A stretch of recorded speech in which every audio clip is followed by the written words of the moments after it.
परिंदों को नहीं दी जाती तालीम उड़ानों की, वो तो खुद ही तय करते हैं मंजिल आसमानों की। रखता अगर जो हौसला आसमां को छूने का, नहीं होता परवाह उसे गिर जाने की। दुनिया की सारी चीज़ें ठोकर खा के टूट जाया करती हैं, एक कामयाबी ही तो है जो ठोकर खा के मिलती है। नमस्कार दोस्तों, मैं हूं अंकित राय और आप देखना चालू कर चुके हैं गर्जन.com। राजनीतिक किस्से और कहानियों में आज हम लेकर आए हैं भारत के एक ऐसे प्रधानमंत्री के बारे में जिसने पाकिस्तान के प्रधानमंत्री नवाज शरीफ को लगाई थी फटकार। आज हम बात कर रहे हैं एक ऐसे व्यक्ति की जो अपने छात्र राजनीतिक जीवन में अकेले ही चौराहे पर खड़ा होकर भाषण दिया करता था, चाहे लोग उसे सुनने वाले हो या ना हो। एक ऐसे जननेता की जो यारों का यार कहा जाता था। उसने सांसद रहते हुए अपने कभी जीवन में लाल बत्ती नहीं ली, हमेशा मंत्री का पद ठुकराता रहा और जब बना तो देश का प्रधानमंत्री बना। हम बात कर रहे हैं बलिया के बाबू साहब, देश प्रधानमंत्री जिन्हें युवा तुर्क भी कहा जाता है, चंद्रशेखर सिंह की। वैसे तो चंद्रशेखर सिंह का नाम आते ही दिमाग में बहुत सारे ख्याल आने लगते हैं, जैसे उनका साउथ एवेन्यू वाला कमरा जहां वो प्रशंसकों के बीच घिरे रहते हों। यह चंद्रशेखर सिंह का नाम आते ही एक लंबी कदकाठी, बिखरे हुए बाल और धोती कुर्ता पहने चंद्रशेखर अपने युवा तुर्क अंदाज में किसी से कुछ बोल रहे हों।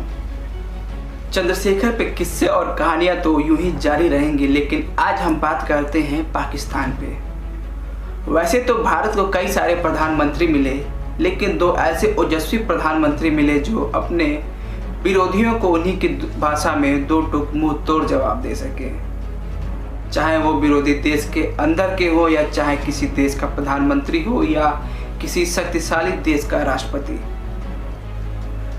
उनमें से एक वो प्रधानमंत्री थे जिन्हें चंद्रशेखर गुरुदेव कह के संबोधित करते थे, पंडित अटल बिहारी वाजपेयी। जैसा नाम वैसा व्यक्तित्व, अटल व्यक्तित्व।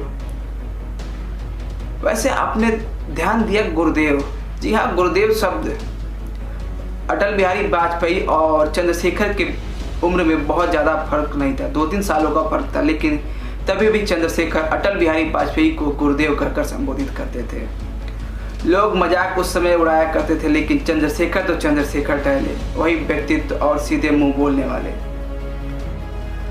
बात सन 1998 की है, जब करगिल युद्ध चल रहा था और पाकिस्तानी सेना बुरी तरह से हार रही थी। तब पाकिस्तान के प्रधानमंत्री नवाज शरीफ वाशिंगटन फोन करके अमेरिका के राष्ट्रपति बिल क्लिंटन से मदद की गुहार मांगते हैं।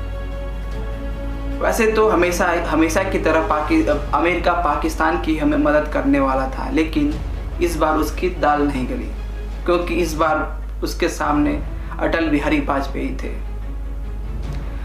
बिल क्लिंटन ने बहुत बार अटल बिहारी वाजपेयी को फ़ोन किया, लेकिन ज़्यादातर वाजपेयी जी शांत रहते थे और जब बोलते थे तो कहते थे कि पाकिस्तान पहले अपनी सेना वापस बुलाए फिर बात होगी।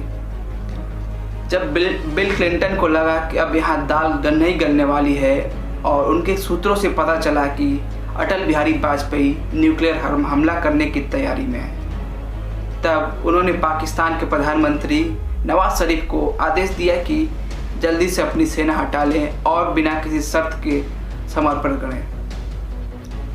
और उसके बाद हुआ भी वही, पाकिस्तान ने अपनी सेना हटा ली और समर्पण कर दिया और 26 जुलाई 1998 को हम लोग को विजय मिली, जिसे हम लोग 26 जुलाई को हर साल विजय दिवस के रूप में मनाते हैं। तो दोस्तों, ये है अटल बिहारी वाजपेयी का व्यक्तित्व। आप सोच रहे होंगे कि बात चंद्रशेखर सिंह की हो रही थी और अटल पे कहाँ से आ गई, तो फिर चलिए वापस चंद्रशेखर पे आते हैं। लेकिन इसके लिए आपको समय में थोड़ा और पीछे चलना पड़ेगा, सन 1990 और 91 के बीच। उस समय राजीव गांधी की मदद से चंद्रशेखर की नई सरकार बनी थी। चंद्रशेखर के प्रधान सचिव SK मिश्रा एक स्वीडिश एम्बेसडर के साथ चंद्रशेखर के घर साउथ एवेन्यू आते हैं। जब चंद्रशेखर ने पूछा क्या हुआ, तो SK मिश्रा बोले कि कुछ कश्मीरी पृथकवादियों ने गुलबर्ग में स्वीडिश इंजीनियरों का अपहरण कर लिया है। जब स्वीडिश इंजीनियर बाहर चले गए तो चंद्रशेखर ने कहा ये तो बहुत बुरा हुआ। फिर उन्होंने SK मिश्रा से कहा कि नवाज शरीफ से बात कराओ। जब इस्लामाबाद टेलीकॉम हुआ तो चंद्रशेखर ने नवाज शरीफ से कहा, भाईजान वहाँ में बैठे बैठे क्या बदमाशी कर रहे हो। तब नवाज शरीफ ने पूछा क्या हुआ। तब चंद्रशेखर ने अपने अंदाज में कहा, उन इंजीनियरों ने तुम्हारा क्या बिगाड़ा था, उन्हें क्यों बंधक बनाए हो।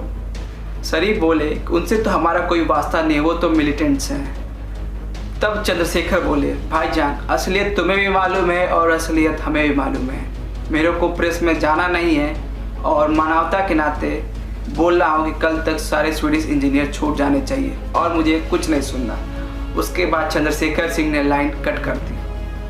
अगली सुबह पेपर में आया कि वहाँ से जो स्वीडिश इंजीनियर बंधक बनाए थे वहाँ से भाग निकले।